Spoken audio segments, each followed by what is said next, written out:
Shloka world में आपका स्वागत है।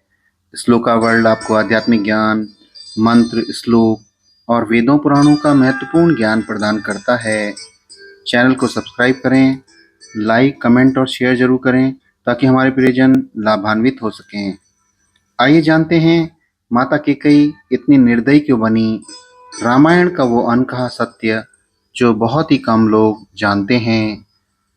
माता कैकेयी अयोध्या के राजा दशरथ की दूसरी पत्नी थी। वे राजा दशरथ की 3 रानियों में से एक थी। अन्य 2 रानियां रानी कौशल्या और रानी सुमित्रा थी। रानी कैकेयी कैकेय देश के राजा अश्वपति की पुत्री थी, इसलिए उन्हें कैकेयी कहा जाता था। कैकेय देश वर्तमान में पाकिस्तान और अफगानिस्तान के सीमावर्ती क्षेत्र के पास है। माता कैकेयी राजा दशरथ के दूसरे पुत्र भरत की माता थी। देवासुर संग्राम में उन्होंने राजा दशरथ के प्राण बचाए थे, जिससे प्रसन्न होकर राजा दशरथ ने उन्हें 2 वरदान देने का वचन दिया था। बाद में अपनी दासी मंथरा के बहकावे में आकर उन्होंने राजा दशरथ से वे दोनों वरदान मांग लिए। पहले में उन्होंने अपने पुत्र भरत का राज्याभिषेक मांग लिया और दूसरे में भगवान राम को 14 वर्ष का वनवास मांगा।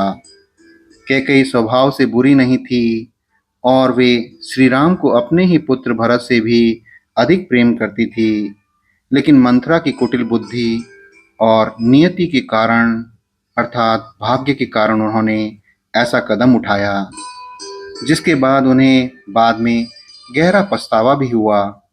रामायण में माता कैकेयी सबसे जटिल और सबसे चर्चा में रहने वाला चरित्र माना जाता है।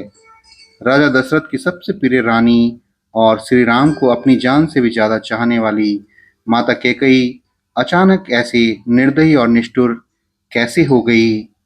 उन्होंने भगवान राम के लिए 14 वर्ष का वनवास कैसे मांग लिया।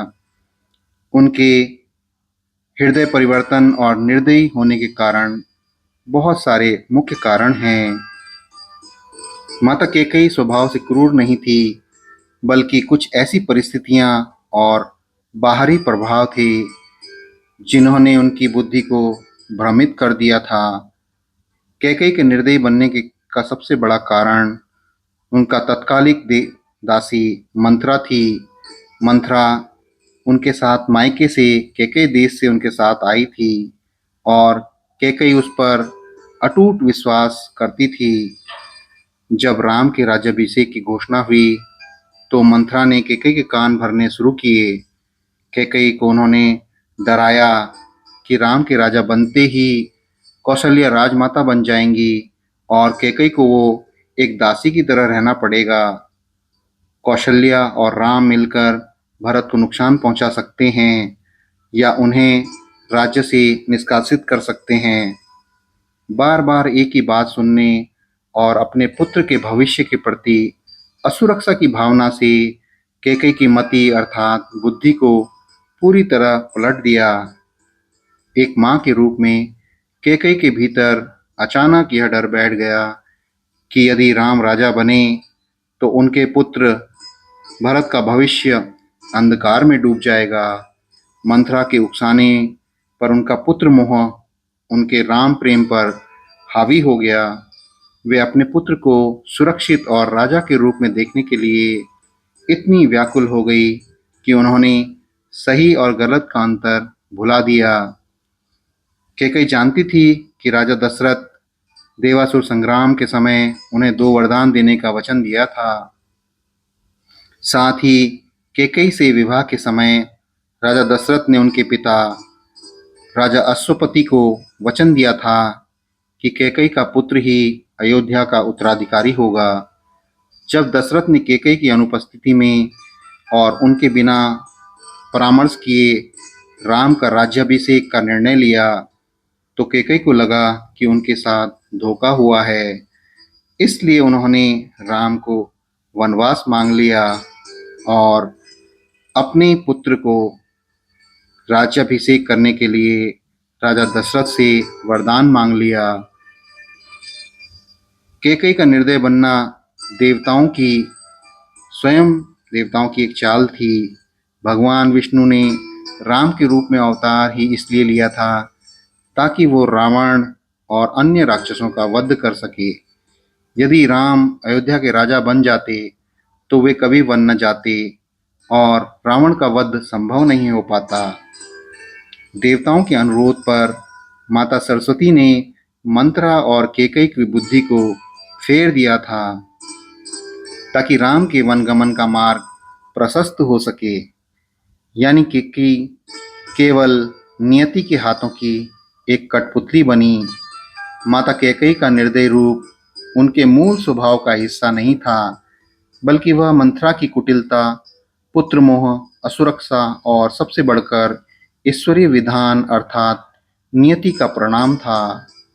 राम के वन जाने के बाद जब भरत ने अपनी माता के इस कृत्य को पूरी तरह से नकार दिया और राजा दशरथ ने प्राण त्याग दिए, तब जाके कैकेयी की चेतना वापस आई। उन्हें अपने किए पर घोर पश्चाताप हुआ और बाद में उन्होंने इसका पश्चाताप भी किया और श्री राम के प्रति उनके अगाध प्रेम को फिर से दिखाया, जो यह सिद्ध करता है कि वह मूल रूप से एक स्नेही माता थी। माता कैकेयी के इस कृत्य के लिए उन्हें कोई दंड तो नहीं मिला, लेकिन उन्हें मानसिक, पारिवारिक और सामाजिक कष्ट झेलने पड़े। वे किसी भी दंड से कम नहीं थे और दंड से बढ़कर ही थे। उन्हें अपने ही पुत्र भरत के राजा बनने के लिए तैयार नहीं हुए। कैकेयी ने ये सब अपने बेटे भरत को राजा बनाने के लिए किया था। लेकिन जब भरत ननिहाल से लौटे तो उन्हें पूरी बात का पता चला तो उन्होंने अपनी माता को बुरी तरह से धिक्कारा। भरत ने कैकेयी को माता कहने से भी इनकार कर दिया और उनसे सारे संबंध तोड़ लिए और कसम खाई कि वे कभी भी राजा नहीं बनेंगे। जिस पुत्र के लिए उन्होंने यह पाप किया, उसी ने उनका त्याग कर दिया। यह कैकेयी की सबसे बड़ी सजा थी। श्री राम के वियोग में राजा दशरथ ने तड़प तड़प कर प्राण त्याग दिए। कैकेयी के कारण वे असमय ही विधवा हो गई और उन्होंने अपने पति को खो दिया। अयोध्या की प्रजा जो कभी कैकेयी को बहुत सम्मान करती थी, उनसे नफरत करने लगी। उनके महल में उन्हें एकाकी और उपेक्षित जीवन जीना पड़ा। शत्रुघ्न ने भी उनके प्रति भारी रोष व्यक्त किया था। जब कैकेयी का भ्रम टूटा तो उनको वह आत्मग्लानि और गहरे पश्चाताप की अग्नि में जलती रही। जब वे चित्रकूट में श्री रामचंद्र जी से मिलने गई तो उन्होंने रोते हुए रामचंद्र जी से अपने किए की क्षमा मांगी थी। सामाजिक रूप से उन्हें यह सजा मिली कि इतिहास में उन्हें और उनका नाम हमेशा के लिए एक नकारात्मक पात्र के रूप में दर्ज हो गया, जिसने हंसते खेलते परिवार को उजाड़ दिया। आज भी हिंदू समाज में लोग अपनी बेटियों का नाम कैकेयी रखने से बचते हैं। कैकेयी को अपने किए की सजा किसी और से नहीं मिली, बल्कि अपनी ही अंतरात्मा, अपने पुत्र और नियति अर्थात भाग्य से मिली। कर्मों का फल हर इंसान को यहीं भुगतना पड़ता है, चाहे वह राजा हो या रानी। माता कैकेयी का प्रसंग हमें यही बहुत बड़े सबक सिखाता है कि जैसी संगति वैसी मति।